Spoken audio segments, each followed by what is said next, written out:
देखो बेटा, ये भी क्वेश्चन बड़ा इंटरेस्टिंग। एक मास m दिया है जिसकी वेलोसिटी v है, जो कि स्मूथ सरफेस पे जा रहा है, इस स्प्रिंग से टकराता है और इस स्प्रिंग को सप्रेस करता है। स्प्रिंग का कांस्टेंट k दे रखा है और आपको बताना है कि कितना मैक्सिमम सप्रेस करेगा या कंप्रेस करेगा। तो जाहिर सी बात है, जब तक वो रुकेगा नहीं तब तक कंप्रेस करता रहेगा। तो सिंपल अगर आम बोलचाल की भाषा में कहें कि भाई साहब, जो इनके पास एनर्जी है वो पूरी पूरी एनर्जी किसको दे दे? स्प्रिंग को दे दे, बस तभी ये रुक पाएंगे। तो आप कह सकते हैं इनके पास कौन सी एनर्जी है? कह लगे हाफ mv² है।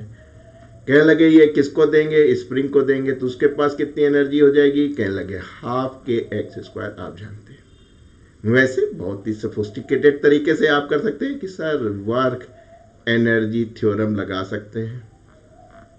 वर्क एनर्जी थ्योरम आप अप्लाई कर सकते हैं। क्या साहब? कहती है कि जो चेंज इन काइनेटिक एनर्जी है वो वर्क डन के बराबर होगी। तो देखिए, जब रुकेगा तो वेलोसिटी जो है जीरो हो जाएगी, तो उस समय एनर्जी जीरो हो जाएगी। इनिशियली कितना है? मास m है, वेलोसिटी v है, तो आप कह सकते हैं सर इनिशियली इसके पास mv² है। कह लगे वर्क डन क्या होगा? कहेंगे वर्क डन वो उसके बराबर होगा जो एनर्जी स्टोर करता है। और आप जानते हैं किसी स्प्रिंग में जो एनर्जी स्टोर होती है या जो वर्क डन होता है अगेंस्ट द रिस्टोरिंग फोर्स होता है, तो इसलिए माइनस लेते हैं। हाफ kx² आप एनर्जी जानते हैं। बात वही आ गई।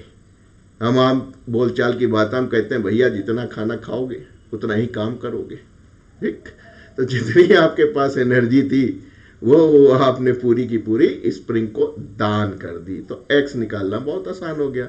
तो आपने कहा भाई साहब x कितना होगा? m/k v² हो जाएगा, या आप कह सकते हैं m/k का रूट हो जाएगा और v² जो है वो v हो जाएगा।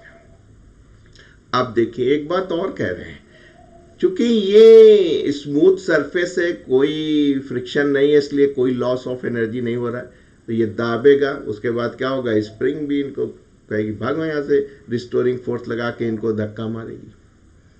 तो जाहिर सी बात है, जिस एनर्जी को इन्होंने दिया है कि स्प्रिंग को दिया है, अगर कोई लॉस ऑफ एनर्जी नहीं हो रहा है, उतनी एनर्जी स्प्रिंग वापस इस मास को दे देगी। तो ये कह रहे हैं कि velocity of the block is same as v when it come to original position. यानी अगर हम इसको ये ओरिजिनल पोजीशन माने, तो ये गए, इन्होंने सप्रेस किया मान लीजिए x तक, ठीक है, वो आपने निकाल लिया रूट m/x।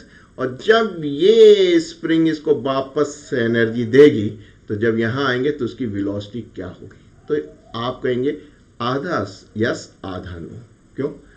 जब आप वापस आ रहे हैं, चूंकि लॉस ऑफ एनर्जी नहीं हो रहा है, तो जो मैग्नीट्यूड ऑफ वेलोसिटी होगा, ध्यान दीजिए, मैग्नीट्यूड ऑफ वेलोसिटी वो तो सेम होगा, कहीं पे कोई लॉस नहीं हो रहा है एनर्जी का।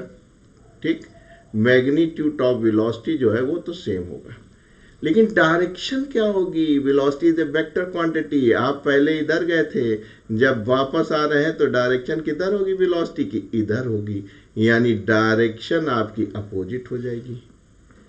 तो आप कह सकते हैं कि velocity is a vector quantity sir, तो भले ही मैग्नीट्यूड सेम हो लेकिन डायरेक्शन अपोजिट है, इसलिए हम कह सकते हैं कि जब ओरिजिनल पोजीशन पहुंचेगा तो v जो है सेम नहीं कंसीडर करेंगे, यानी v is not same because direction is opposite.